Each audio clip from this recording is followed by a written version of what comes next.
Good morning, ma'am. Good morning. Please sit down. Thank you, ma'am. Thank you, ma'am. Welcome. What's your name?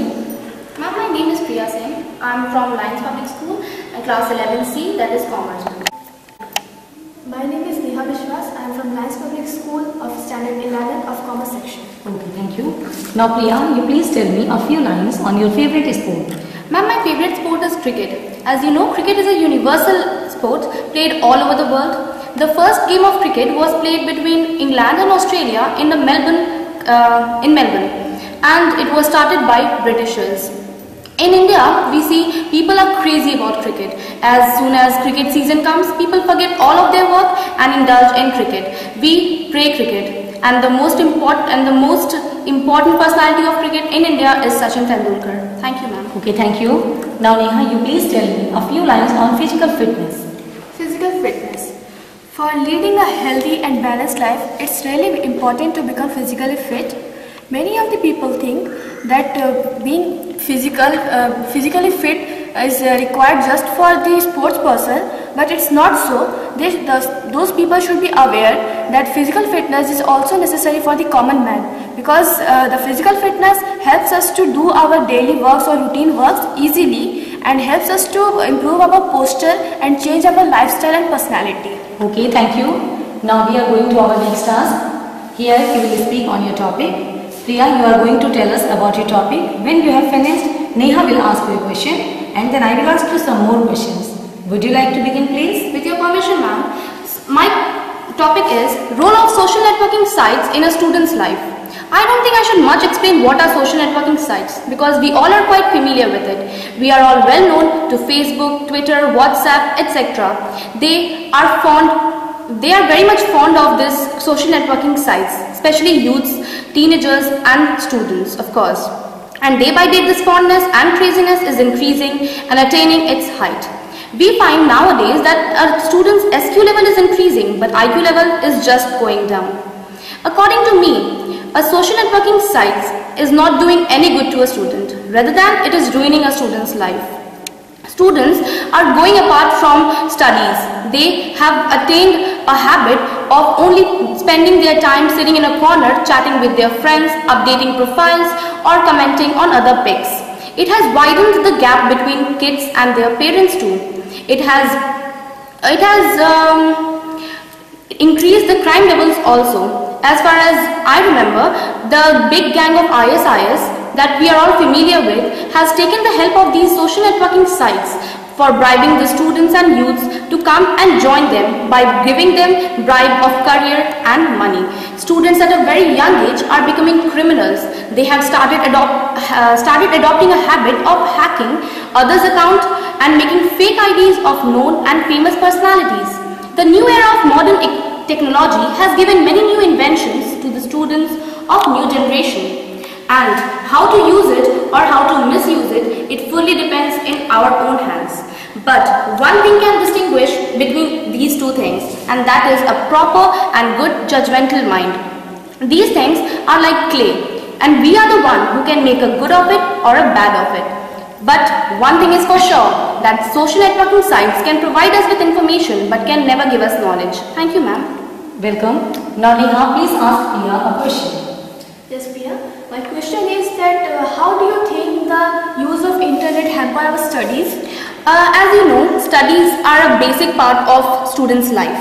We are here to study. We are not to play games on social networking sites or chat with our friends and so on, you know. And as far as I remember, if you will ask a student what chapter he is going to read in his next syllabus, he won't say or answer that. But if you will ask how many friends have recently joined him or what was his friend's last comment on his profile, he would surely answer that. So I think you got my answer.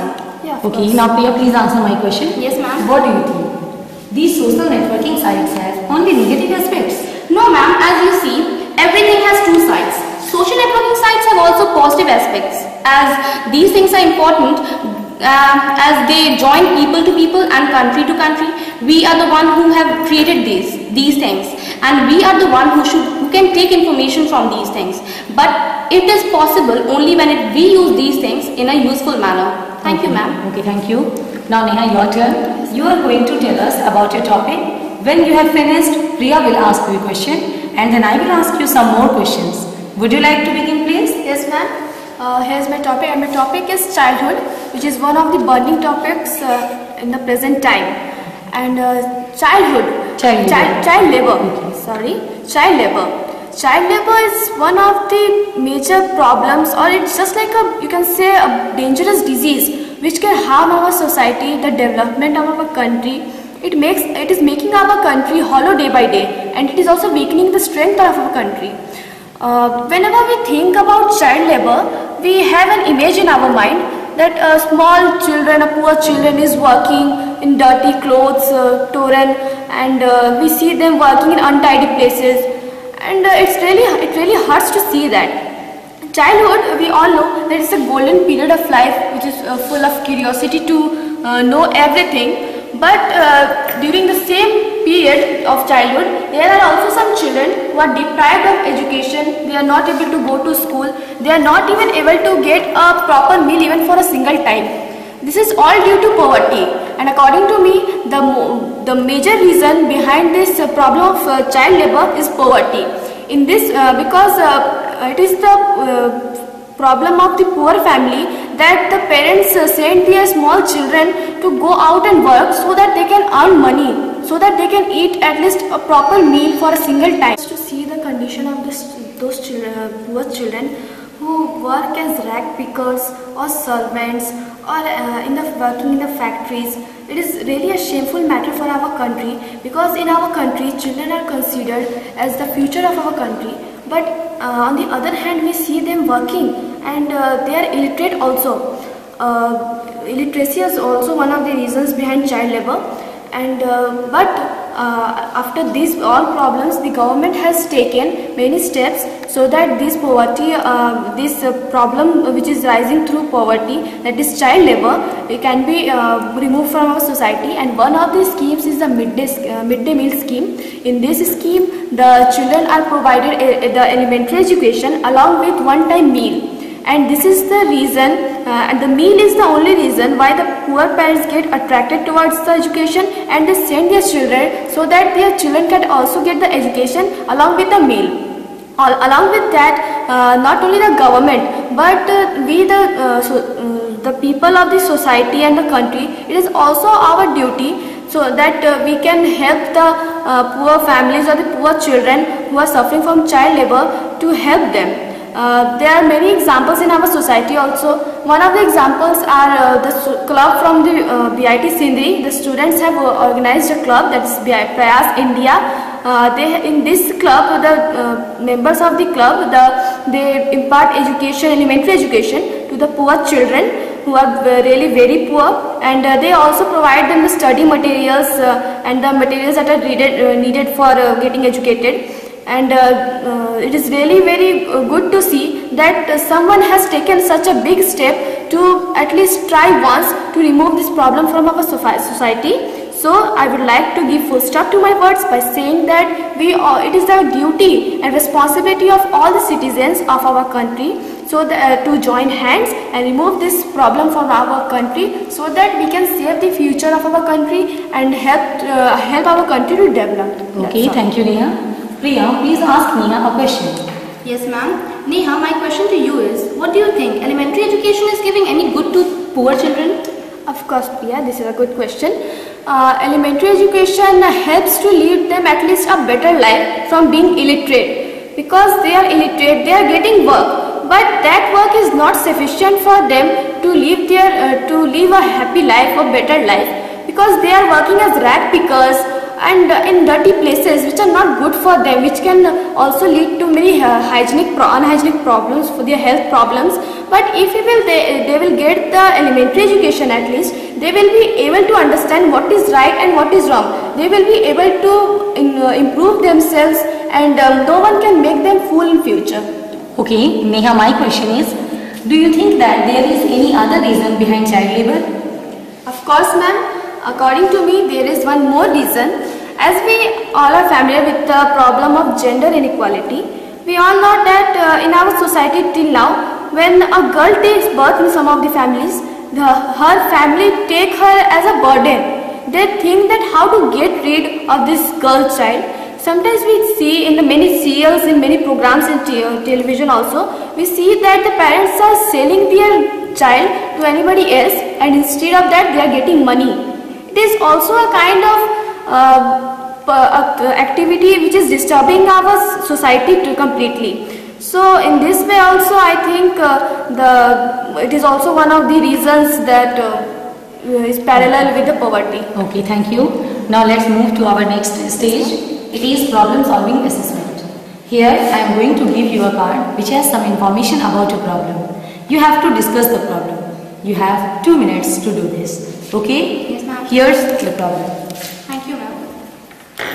It is observed that the condition of women is becoming worse day by day. They are not safe. So the problem is crime against women in Delhi. Okay, discuss the problem. Okay, ma'am, with your permission. Crime against women in Delhi. Delhi, as we see, has earned the name of a crime capital in India. Life has become uncertain and unsafe in Delhi. The recent gang rape with the young women in Dholkua, the rapes, the murders, the kidnappings have all shocked the nation because they are increasing day by day. TVs, newspapers are always seen with a column that one girl has been raped or one person has been murdered. The police say that women have been secured these days, but it is not true. It is false and hollow. Thank you, ma'am. Okay, thank you, Priya. Now, Neha, please tell me, do you agree with Priya? Yes, sir, I completely agree with Priya, because we all know about the incidents that happened in Delhi nowadays. We can also see that the places, other metropolitan cities like that Mumbai and Kolkata, these places are safer than Delhi. In Kolkata and Mumbai, the ladies are free to go out of the house even after sunset. But in Delhi, it's not really possible. It's really fearful to think also to go out in Delhi. It is the one of the reason is maybe the government is more concerned about this problem in the other two metropolitan cities, that is the Mumbai and Kolkata. So I think that these two places are safer than Delhi, and Delhi is really full of crimes. Okay. Now Neha, please tell me, how can we save these women from this crime? There are many steps which can be taken by the government, and not only from the government but also from the society. But one of the steps that the government can take, that the police should keep on patrolling after the sunset, so that if a lady goes out of the house, she feels herself safe, secured and safe. That's all. Okay, thank you. Thank you, ma'am. Thank you, ma'am.